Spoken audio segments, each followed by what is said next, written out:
Kementerian Komunikasi dan Informatika memutuskan untuk melakukan migrasi penyiaran TV analog ke digital pada 2 November 2022. Proses yang dimulai dengan penerapan sistem penyiaran berteknologi digital diselenggarakan melalui media transmisi terestrial serta diakhiri dengan penghentian penggunaan teknologi analog dalam lingkup nasional. Digitalisasi harus rampung tahun 2022. Menarik nih buat dibahas. Oke, jadi mungkin masih ada yang belum ngerti apa sih itu televisi digital. Nah, di sini aku bakal ngasih tahu nih apa sih itu televisi digital.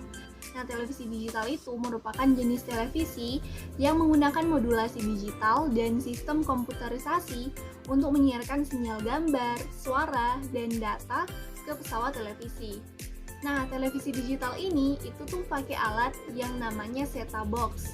Nah, nantinya set-top box ini akan memperoleh informasi dan akan diubah menjadi sinyal digital dengan bentuk big data seperti pada komputer. Nah, jenis TV digital juga ada macam-macam ya. Untuk lebih jelasnya, jadi kurang lebih ada 4 ya jenis televisi digital. Lalu bagaimana dengan digitalisasi penyiaran? Nah, hal ini tuh memang menjadi solusi yang baik ya bagi Indonesia untuk mengatasi keterbatasan frekuensi pada penyiaran analog. Namun, sampai saat ini saja, Indonesia masih belum merealisasikan sepenuhnya digitalisasi penyiaran ini. Hal ini dikarenakan belum adanya payung hukum yang mengaturnya. Loh, bagaimana dengan UU nomor 32 tahun 2002 tentang penyiaran? Memang sih sekarang Indonesia itu sedang gencar-gencarnya ya atau sedang dalam proses penyelenggaraan digitalisasi oleh pemerintah. Apalagi dengan terbitnya UU nomor 11 tahun 2020 tentang Cipta Kerja. Dan di situ juga berarti Indonesia harus segera bermigrasi dari analog ke digital paling lambat itu 2 tahun setelah UU ini diberlakukan. Indonesia tuh sebenarnya sudah beralih ke televisi digital sejak tahun 2003. Namun, dalam penyebarannya itu masih belum merata ke seluruh masyarakat di Indonesia. Ada beberapa alasan nih, kenapa kita harus migrasi ke teknologi digital. Yang pertama, teknologi analog akan semakin mahal dan lama-lama tentunya akan menjadi lebih usang. Yang kedua, spektrum sumber daya itu terbatas, sehingga efisiensinya itu menjadi kritikal. Yang ketiga, waktu persiapan yang dilakukan Indonesia itu sudah dari tahun 2003. Artinya sudah lama dong ya, tahun kelahiran aku nih ya. Dan by the way, aku juga udah kuliah. Tapi sampai sekarang masih butuh persiapan dan masih belum sepenuhnya. Dan yang keempat, itu apabila ini tidak dilaksanakan, potensi kerugian serta keuntungan bagi masyarakat Indonesia dan juga pemerintah itu terbilang besar ya. Jadi lumayan juga ya alasan buat kita bermigrasi dari teknologi analog ke teknologi digital. Dan pastinya salah satu keuntungannya itu satu kanal frekuensi itu bisa diisi dengan beberapa lembaga penyiaran. Dari sisi ekonomi nih ya, hal ini tuh dapat menjadi lahan bisnis yang memang menggiurkan nih. Bagi pemain baru, tentu ini bisa jadi peluang emas ya buat merintis kekuatan baru di bidang penyiaran. Tapi kalau bicara pemain lama nih ya, frekuensi ini tuh dapat dimanfaatkan untuk lebih melebarkan sayap bisnis penyiaran mereka sehingga tetap saja mendominasi pasar dong ya. Bahkan nih ya, kalau kita lihat dari motif politik, frekuensi yang digunakan untuk penyiaran itu dijadikan sebagai media untuk menghegemoni ideologinya. Maka, jika kita lihat nih, berarti diperlukan sebuah regulasi. Nah, bagaimana dengan regulasi ini? Perkembangan penyiaran televisi di Indonesia kan sudah dimulai nih sejak diterbitkannya UU nomor 32 tahun 2002, yaitu tentang penyiaran. Nah, namun UU penyiarannya ini sendiri tidak ada yang menyebutkan penyiaran digital secara spesifik. Sampai sekarang, dengan adanya digitalisasi, regulasi dan peraturannya itu sendiri masih memakai yang tahun 2002 sama yang tahun 2012. Sebenarnya nih ya, peraturan terkait digitalisasi penyiaran di Indonesia itu sempat dibuat.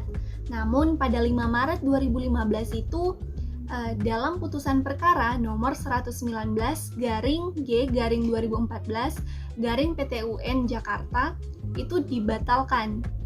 Jadi, jika kita hanya bertumpu pada regulasi yang lama, ini menjadi tidak seimbang atau tidak seiring dengan perkembangan industri penyiaran, karena di dalam regulasi itu sendiri yang mengatur media penyiaran digital, baik dari skala lokal, nasional, maupun global, belum diatur secara dengan lebih rinci.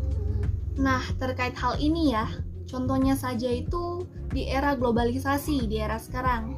Kita tuh bisa lihat ya, banyak tuh film-film atau produk dari luar negeri itu, siaran luar, yang mudahnya itu masuk ke Indonesia. Salah satu contohnya itu dengan adanya platform Netflix. Dan platform ini tuh emang banyak digunakan ya sama masyarakat Indonesia. Ya termasuk saya sendiri sih. Siapa sih yang nggak tahu sama Netflix ini, ya kan? Mereka tuh bahkan sudah menyiarkan produksi film Indonesia. Tapi kenapa sih Indonesia tidak dapat membawa produknya itu untuk keluar? Balik lagi nih ya kepada sebuah regulasi. Tapi regulasinya itu yang bisa saja nih pada dasarnya itu melindungi kan, tapi di lain sisi bisa saja membatasi. Nah, contohnya itu misal saat ini ya, orang-orang itu lebih memilih layanan streaming video, apalagi saat pandemi seperti ini. Bisa dilihat grafik di samping. Nah, grafik ini tuh menunjukkan bahwa penggunaan platform-platform online itu makin diminati dan makin naik sampai tahun ini, tahun 2021.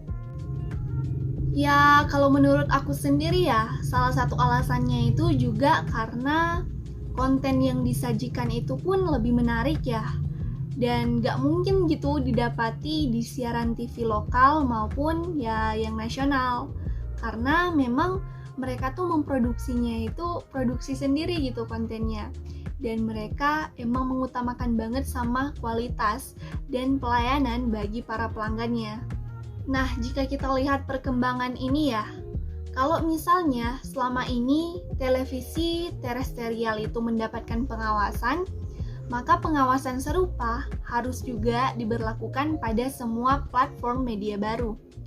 Karena perkembangan teknologi dan keberadaan tol virtual ini tuh akan membuat penetrasi informasi dan hiburan melalui internet itu bisa jauh lebih dominan daripada televisi.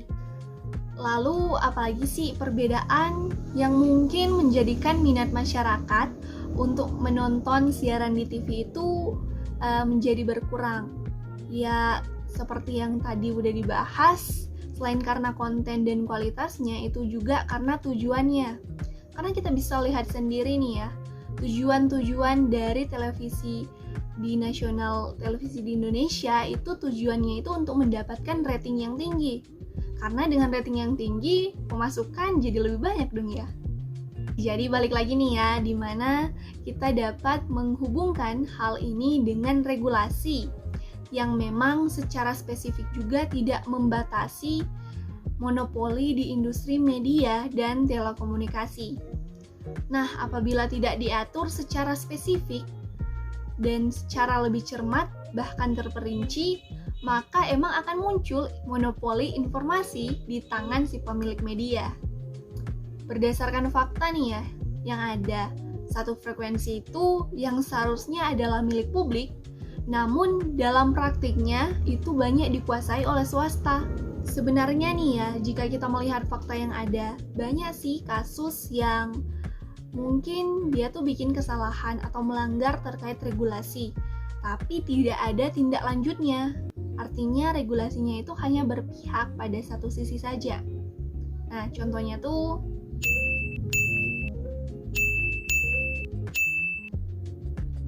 intinya itu berarti regulasi digitalisasi penyiaran itu memang sangat dinantikan ya. Dan tentu ini akan jadi pintu masuk masa depan bagi penyiaran di Indonesia. Lamanya proses pembahasan regulasi ini tentu tak luput dari pengaruh dinamika ekonomi politik yang ada di belakangnya. Salah satunya pengaruh agent. Agent, kayak mata-mata dong ya?